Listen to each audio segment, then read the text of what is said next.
Osiyo tuman sport maktabi tarbiyalanuvchisi Qizlarxon Isomiddinova para-taekvondo bo'yicha bo'lib o'tgan Osiyo chempionatida 47 kilogramm vazn toifasida faxrli 3-o'rinni qo'lga kiritdi. Hozir shu haqida.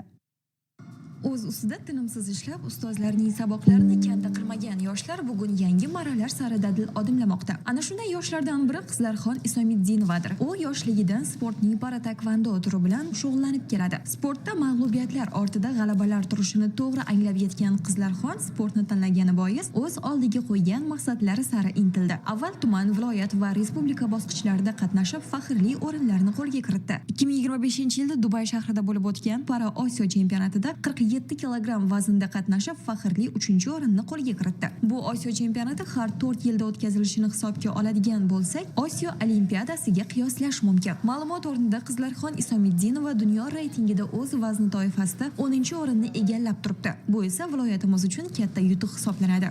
Yaqinda Birlashgan Arab Amirligining Dubay shahrida bo'lib o'tgan 5-yoshlar Para-Osiyo o'yinlarida 47 kilogramm vazn toifasida qatnashib, faxrli 3-o'rinni qo'lga kiritdim.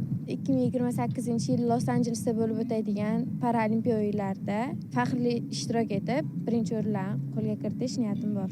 Musobaqalarga borganimizda mag'lubiyat bo'lishlar ham bo'ldi.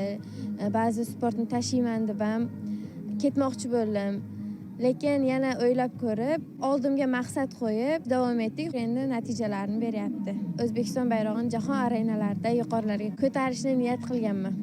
Bundan tashqari sport maktabida o'quvchilarning shug'ullanishlari uchun barcha zaruriy shart-sharoitlar yaratilishi bilan birga, o'quvchilarga malakali ustozlar sport turlaridan saboq berib kelishmoqda. Eng asosiysi, reja asosida tashkil etilayotgan to'garaklar o'quvchilarni jismoniy chiniqishlari bilan birga yuqori natijalarni ham qo'lga kiritishlariga turtki bo'lmoqda. Ma'lumot o'rnida maktabda qizlar o'rtasida regbi sport turi ham tashkil etilgan. Ayni vaqtda sportchi qizlar orasida viloyat terma jamoasiga qabul qilinganlari ham talaygina.